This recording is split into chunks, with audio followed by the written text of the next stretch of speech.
સીતારામ. સીતારામ. આવો વેવાઈ આવો. આવો.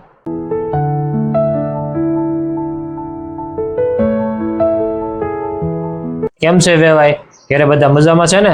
બધા મજામાં હો વેવાઈ. અહીં હું નવીનમાં શું હાલે છે? બસ નવીનમાં તો વેવાઈ હવે આપણે લગ્ન ઓરા આવ્યા છે તો મેં વાત સાંભળી છે કે તમે તમારી દીકરીના લગ્ન મોટું ફાર્મ હાઉસ ભાડે રાખી અને ધામધૂમથી કરવા ઈચ્છો છો. હા, તમે સાચું સાંભળ્યું છે. તમારી વાત તો વેવાઈ સાચી છે, પણ હું શું કહેવા માંગુ છું તો તમે મારી વાત એક માન્ય રાખો તો હું તમને એક વાત કરું. હા, તે વાત કરો નહીં, એમાં શું થઈ ગયું? જો વેવાઈ, બધા મા બાપને એવી જ ઈચ્છા હોય છે કે હું મારા દીકરા દીકરીના લગ્ન ધામધૂમથી કરું, પણ મારું શું તમને કહેવાનું છે, સાવ સાદાઈથી લગ્ન કરીએ તો વેવાઈ હું તમને એક પ્રસ્તાવ મૂકું છું તો તમને માન્ય રહે તો.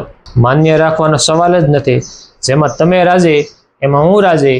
તો આપણે આપણા દીકરા દીકરીને લગ્નની અંદર એવો મોટો ખર્ચો ન કરતા હું એવું વિચારું છું કે હું મારા દીકરાને 15-20 લાખ રૂપિયા નાખી અને કોઈ ધંધો સેટ કરી દઉં તો એમનો રોજગાર પણ મળી રહે અને એમનો ધંધો પણ સેટ થઈ જાય. અને એટલો બધો ખર્ચો કરવા છતાં લોકો તો પાછળથી 5 દિવસ વાહ વાહ કરશે અને મારા 15-20 લાખ રૂપિયા બચી જશે અને તમારા પણ. ઠીક છે, તમે જે વાત કરો છો એમાં હું રાજી છું અને હું પણ મારા દીકરીના નામે ફિક્સ ડિપોઝિટમાં 10 લાખ રૂપિયા મૂકી દઉં છું તો મુસીબતના સમયની અંદર બંનેને કામ આવશે. તો એ ભાઈ તમે અમારા ઘરે આવી અને તમે આ વાત કરી અમે ખૂબ રાજી થયા.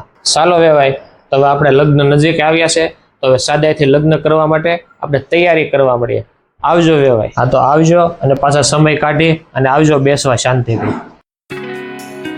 તો મિત્રો, આ મોંઘવારીમાં તમે પણ તમારા દીકરા દીકરીના લગ્ન કરવા ઈચ્છતા હો તો સાદાઈથી કરો અને દીકરા દીકરીના ભવિષ્ય વિશે વિચારો. અને તમને પણ જો આ વિડીયો પસંદ આવ્યો હોય તો લાઈક, શેર અને કોમેન્ટ કરવાનો નહીં ભૂલતા.